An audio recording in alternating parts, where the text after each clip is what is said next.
Se lleva a cabo una sede de la ONU en México, es referente al coronavirus. Escuchemos. Los canales internet de Naciones Unidas aquí en México. Le vamos a dar la palabra al doctor Jean-Marc Gabostou, que es asesor internacional en emergencias en salud de la Organización Panamericana de Salud, de la Organización Mundial de Salud, que nos va a hablar de la situación global del coronavirus, y el doctor José Luis Alomía Zegarra, quien es el director general de epidemiología de la Secretaría de Salud aquí en México, para hablar de lo que está haciendo aquí en México. Naciones Unidas, después le doy la palabra aquí a mi colega Jean-Marc, el doctor Jean-Marc Gabostou. Naciones Unidas apoya a México. Aquí, porque estamos en México, apoyamos a todos los países donde estamos operando y trabajando, digamos, de la mano con las autoridades. En el sistema de Naciones Unidas, la agencia líder, quien es responsable, digamos, por todas las actividades de la ONU en relación al tema, es la OPAS, la Organización Panamericana de Salud, que es el brazo para América Latina de la Organización Mundial de Salud. Por eso, entonces, le daremos la palabra a los dos doctores y después abriremos para preguntas de los periodistas. Tenemos unos 40 minutos. Doctor Jean-Marc Gabostou, you have the floor. Muchas gracias, Giancarlo. Muy buenos días, estimados representantes de la comunicación, medios de comunicación. A iniciativa del Sistema de Naciones Unidas, aquí está nuestro coordinador residente, el señor Antonio Morpeceres, y de la Agencia Especializada en Salud del Sistema de Naciones Unidas, la Organización Mundial de la Salud, Organización Panamericana de la Salud, nuestro representante, el señor Cristian Morales. Les deseamos la más cordial bienvenida.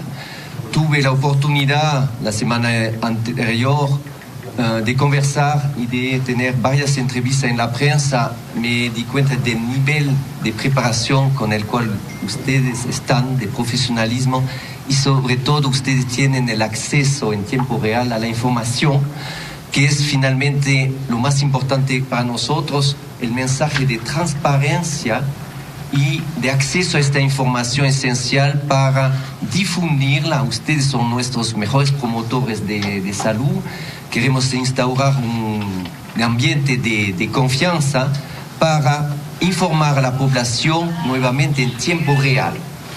La situación es la siguiente a nivel global. En la noche nosotros recibimos los informes y nos basamos sobre la información oficial, que es la que nos facilita los países miembros de nuestra organización. Estamos con actualmente 4.700 casos confirmados, la gran mayoría, un 98% en China, de los cuales 107 han fallecido. 13 países actualmente han recibido casos importados, los mismos están confirmados y están en situación de evaluación, monitoreo, aislamiento para evitar la diseminación de la enfermedad o la aparición de casos secundarios. Esa es la situación del momento. Sabemos que ustedes tienen acceso en tiempo real a toda la información, incluso las bases de datos de los países, lo que nos parece muy bien nuevamente. Vamos a tratar de aclarar, interpretar y proyectamos también las medidas de contención que se están llevando en la mayoría de los países, incluyendo a México. Para este efecto tenemos el honor de recibir al doctor José Luis Alomía, quien es el director general de epidemiología de la Secretaría de Salud Federal y portavoz, vocero oficial en el tema de la Secretaría de Salud. En la mañana ustedes tuvieron la oportunidad de escuchar al doctor Hugo López-Gatell, que es el subsecretario de Prevención y Promoción de la Salud, que trabaja estrechamente con el doctor José Luis Alomía. Muy buenos días, doctor Alomía. Naciones Unidas es su casa.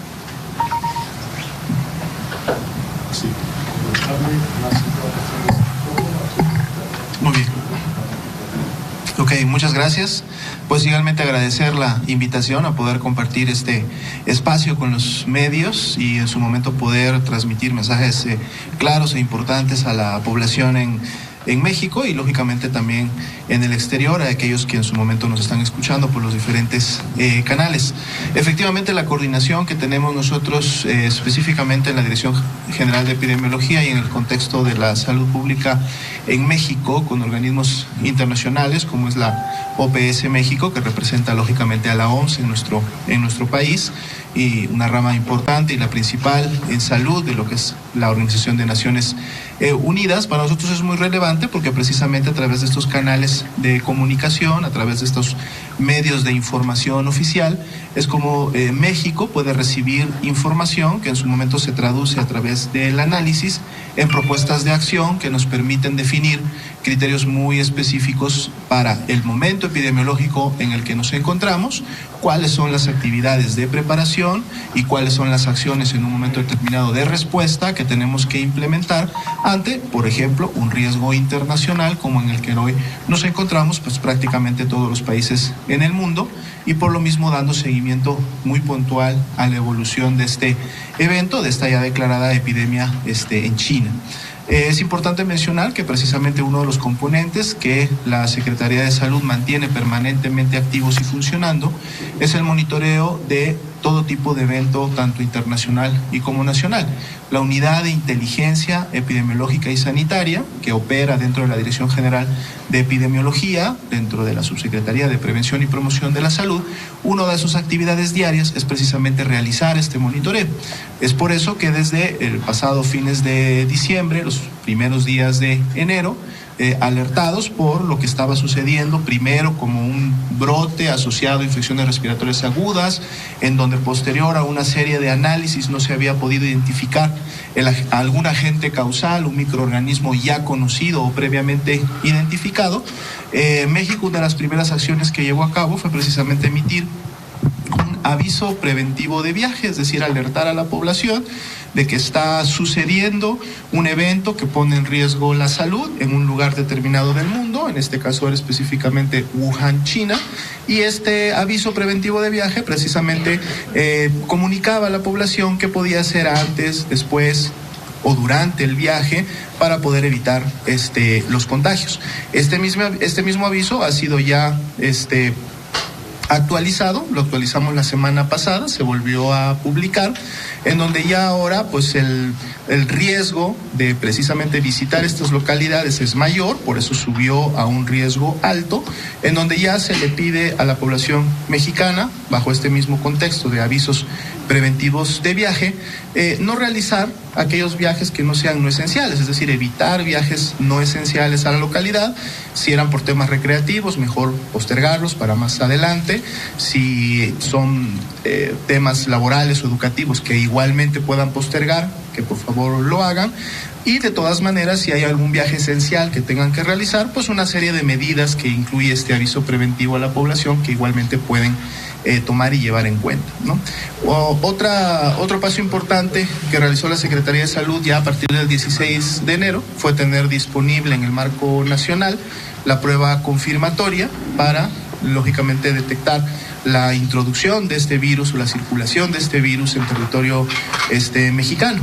Con esto podemos en su momento entonces ya saber si estamos o no teniendo casos importados, lo cual es importante también porque esta información es necesaria, como comentaba, para poder definir mejor las acciones de preparación y respuesta.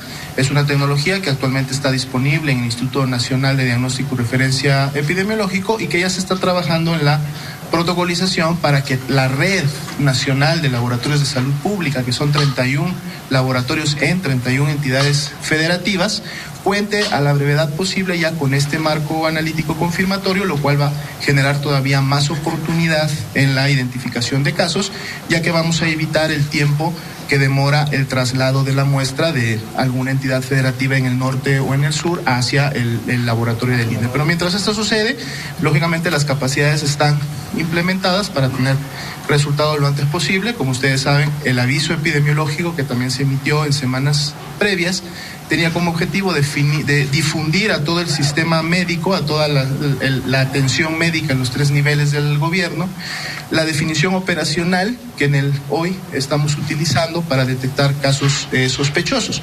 Es una definición operacional muy sensible quiere decir que podemos identificar casos que no son, pero que queremos sí identificar a todos los que pudieran ser un caso importado.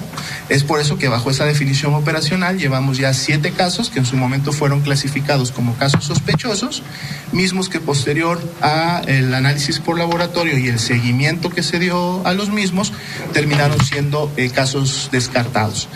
Los 7 casos sospechosos cumplieron con la definición operacional. Esto no quiere decir que no haya habido reporte o notificación de otros casos, pero la mayoría o todos los demás que no entraron a proceso tienen que ver porque los tiempos que definidos en el aviso, que es de 14 días, fueron superiores, o porque sus viajes internacionales no fueron a China, a Wuhan específicamente. Es importante comentar que el aviso epidemiológico y en su momento la definición operacional de caso está siendo valorada todos los días en base a la situación internacional. Esto es parte del análisis que se hace en la unidad de inteligencia epidemiológica y sanitaria, dado que la definición operacional es factible que en cualquier momento cambie o varíe, precisamente dependiendo qué es lo que está pasando a nivel internacional y entonces a dónde debemos de enfocar la búsqueda de estos casos. Un componente importante que también ya se está trabajando de la semana pasada es precisamente la definición de los protocolos de atención médica que en su momento pudieran requerirse ante un incremento de pacientes que pudieran demandar atención en un segundo o en un tercer nivel de atención. Esto va de la mano con poder monitorear cuál es la proporción de pacientes que en su momento cursan hacia la gravedad de la información. De los datos oficiales que tenemos de lo que está sucediendo en China, esta proporción ha estado variando y eso depende lógicamente de cómo se va actualizando día con día la estadística, pero ha estado variando entre un 15 y un 25%. Entonces es más o menos la carga de enfermedad grave que se pudiera esperar en un momento determinado de iniciar la presencia de casos en este país, lo cual nos lleva a que la gran mayoría de los casos, es decir, entre un 75 y 85%, realmente serían casos que estarían demandando atención médica en un primer nivel de atención, centros de salud urbanos, centros de salud rurales, clínicas familiares. Esta sería la gran mayoría, que a su vez al presentar enfermedad leve no requerirían de grandes o mayores insumos para su atención. Sería un tratamiento sobre todo sintomático para aliviar la sintomatología que están teniendo y lógicamente el proceso de seguimiento. Y lo que estamos trabajando muy puntualmente con los institutos nacionales de alta especialidad, que son los que nos ayudan a través de su expertise en la especialidad correspondiente, así como académica, a definir cuáles serían los protocolos para que esos 15 o 25% de casos que pudieran ser graves requerirían ya de una atención más especializada en un hospital general o en un hospital de alta especialidad, definiendo los insumos específicos, tanto de equipamiento que se requiere para atender a estos pacientes, como insumos regulares de la salud y medicamentos que en su momento se utilizarían, con la intención de tener un protocolo nacional que todos puedan abiertamente consultar. Sus documentos serán también subidos a la página en donde ustedes pueden consultar día con día la información de cómo se está llevando a cabo el monitoreo de este evento y claro, será difundido por las vías oficiales a los diferentes niveles de atención médica para que todos estemos listos y estemos preparados ante un escalamiento que pudiera darse en relación a si llega o no el virus finalmente a México y qué tan eficiente sería para su dispersión. La información que tenemos hasta el momento también de fuentes oficiales, a través de la OMS, a través de la OPS, es que esta expectativa, nosotros epidemiológicamente lo denominamos técnicamente como el R0, que básicamente traducido es cuántas personas pueden enfermar a consecuencia de un paciente. Para el caso de coronavirus, las estimaciones en promedio ahorita están en 2 a 3 pacientes, estamos hablando de 1.4 a 2.5. Entonces, en base a esa expectativa, y lógicamente tendremos que estar monitoreando si esto cambia, si esto, tanto la proporción de graves, tanto la transmisibilidad de la enfermedad, como en su momento la tasa de letalidad, que es las personas que lamentablemente fallecen a consecuencia de la enfermedad, son indicadores muy importantes que nos estarán ayudando a definir qué tanto debemos de elevar en un momento determinado la respuesta o qué tan preparados tenemos que estar en las diferentes unidades. Finalmente, comentar que también es muy importante la participación de la comunidad, la participación de la población, porque también hay acciones que ellos pueden realizar de manera directa para proteger su salud, proteger la salud de sus familiares, de sus amigos, como son aquellas medidas que hemos estado ya fortaleciendo en difundir en estas últimas semanas, que no son específicas para el tema de coronavirus, pero que contribuyen, ¿sí?, a prevenir básicamente las principales enfermedades respiratorias agudas que ya tenemos en México, como lo es, por ejemplo, la influenza, y destacamos rápidamente el lavado de manos, destacamos rápidamente el estornudo de etiqueta, que es no hacerlo al aire abierto directamente hacia las personas, sino siempre hacerlo en el ángulo interior del codo o hacerlo preferentemente con un pañuelo desechable. La indicación o la puesta en práctica como un hábito de poder estar tomando, ingiriendo permanentemente agua pura. Las mucosas de las vías respiratorias la necesitan para fortalecer los procesos de defensa, al igual que productos o alimentos ricos en vitamina C, lo cual también contribuye a esto. Y muy importante, si estamos teniendo un cuadro respiratorio, demandar oportunamente atención médica, muy importante, no automedicarse, no uno mismo ir y comprar algo que piensa que le va a hacer bien, mejor demandar atención médica para que sea un profesional de la salud a través de la evaluación de cada caso que defina lo que cada persona necesita, o inclusive si requiere ser referido a un segundo nivel de atención, y lógicamente cubrir todas estas expectativas también con la familia. Muchas gracias. Muchas gracias, doctor Alomía. Muchas gracias, Jean-Marc.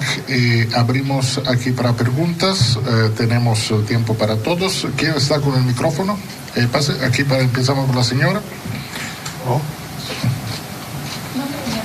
Sí, por favor, se identifiquen con su medio. Muy buenos días a todos. Soy Blanca Valadez. Reportera del Grupo Milenio.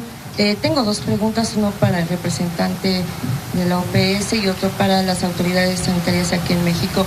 Por un lado, ¿cuándo ustedes van a considerar que se puede declarar o no una pandemia, una emergencia sanitaria a nivel mundial? Si nos podría contestar exactamente cuándo podría ser. Y para la autoridad sanitaria en México, preguntarle si nos puede dar datos específicos. ¿Cuántos mexicanos se encuentran en China?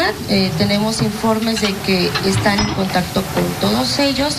Queremos saber cuántos son los que están realmente allá y si habrá posibilidad de traerlos. ¿Por qué México, si China está cerrando hasta sus fronteras, está creando un hospital, la gente se está cayendo? O sea, la información que estamos viendo es que la gente que se enferma se cae. Y ustedes minimizan como que se trata de un virus con un potencial con muy baja letalidad.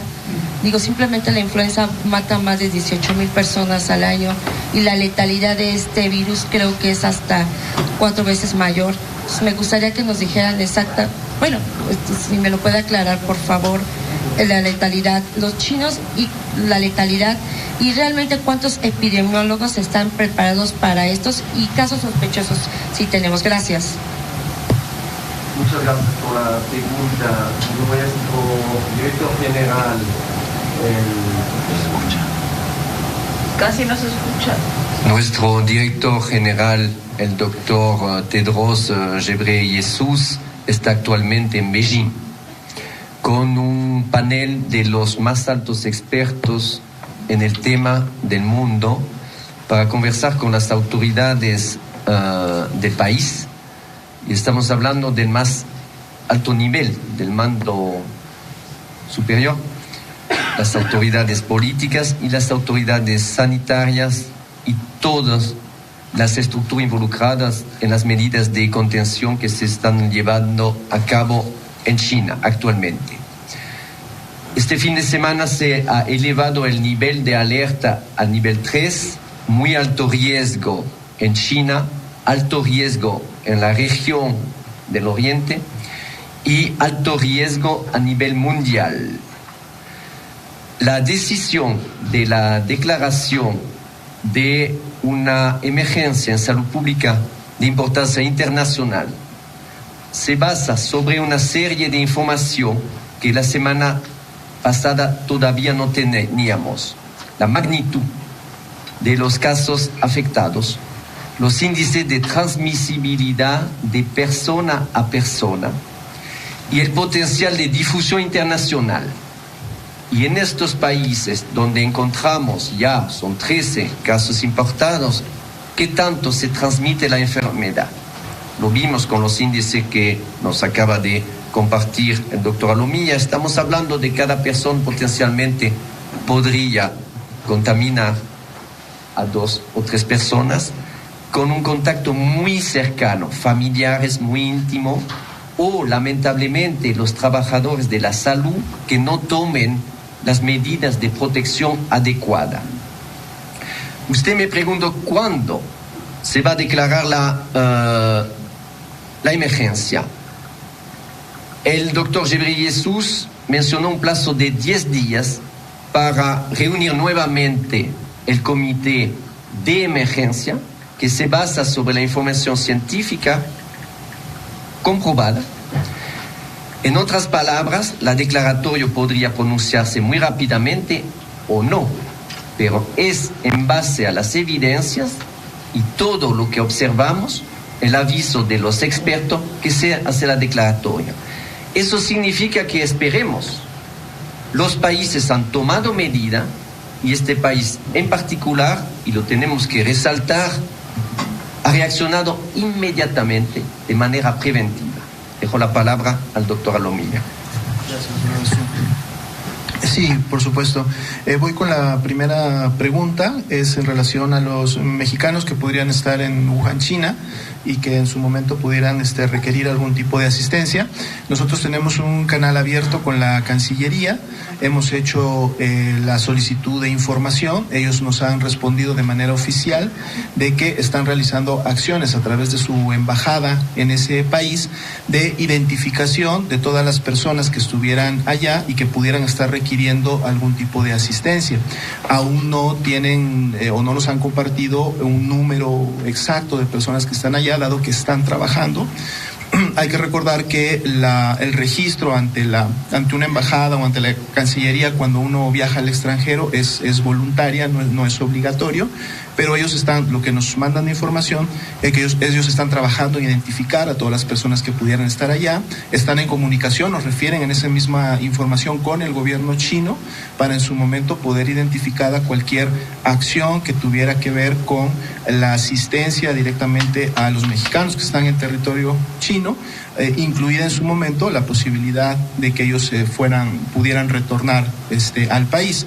Nosotros como Secretaría de Salud es importante tener esta información y este canal de comunicación porque estaríamos entonces también coordinados para en caso de que algunas de estas personas retornaran al territorio mexicano, nosotros poder brindarles la atención médica en relación al riesgo al cual ellos estuvieron expuestos en el país, poder dar un seguimiento puntual a su evolución durante los días que sea necesario, así como a sus contactos, así como lo realizamos en el hoy con todas estas personas que vienen del extranjero, poder en un momento determinado identificar oportunamente si hay o no la presencia de la afectación por este nuevo coronavirus.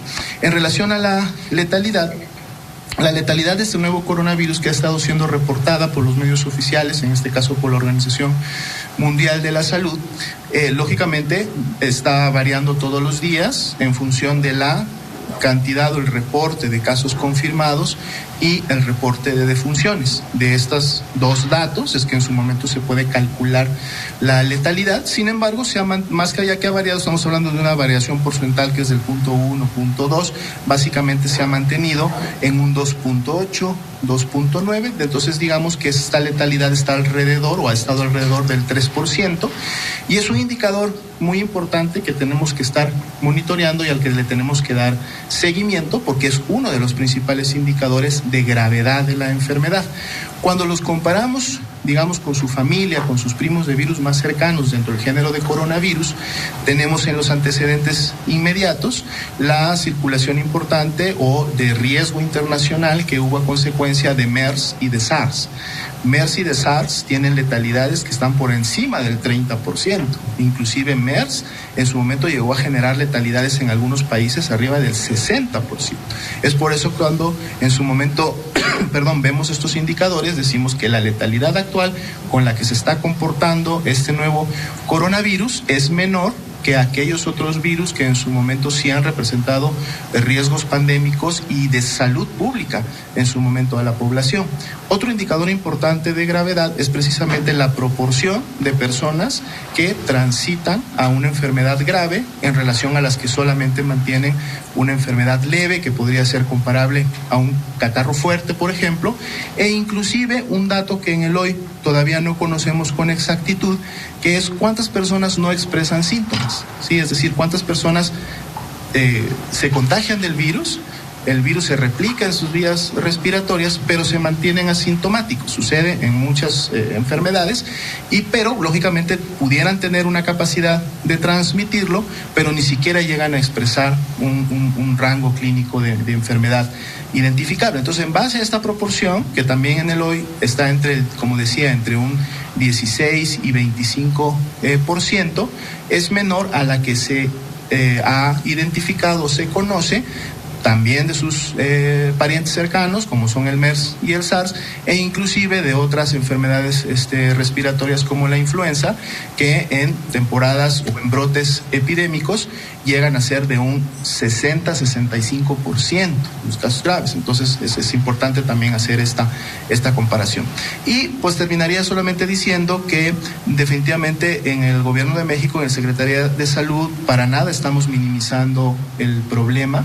Lo único que estamos haciendo es analizando la información que hasta el momento está disponible y que en base a esa información estamos definiendo en el día a día cuáles son las principales acciones de preparación que tenemos que tener ya implementadas en el país, y que estas acciones en su momento podrían escalar si la necesidad y el riesgo internacional o la presencia ya de circulación en el país pudieran llevar a esto, pero los ejercicios y las actividades de preparación se están haciendo muy puntualmente, teniendo evidencia científica, teniendo datos, y en función de eso entonces poder realmente definirlos, para tampoco en el hoy tener que exagerar una respuesta que no sea costo efectiva o que en un momento lleve al consumo de insumos o financiamiento que más adelante sí pudiéramos necesitar cuando se requiera.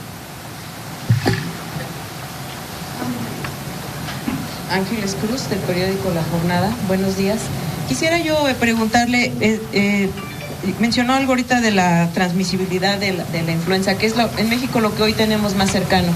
Si nos pudiera usted actualizar, precisar este dato, ¿cuántas personas se pueden contagiar de influenza, sobre todo la que tiene que ver con el virus H1N1, a partir de una persona que está infectada? Y en México actualmente, ¿cuál es la situación de la influenza, que se nos actualiza la vacunación? Quiero saber si del coronavirus ya se sabe que, aparte, han manejado que se requiere de tratamiento para síntomas, pero ¿habrá un medicamento, un tratamiento similar al que se usa para influenza, oseltamivir específicamente, o si ese mismo sirve? Y ¿cómo va, que ustedes sepan, el estudio, la probabilidad de que pudiera haber alguna vacuna preventiva como la para influenza? Gracias. Sí, gracias.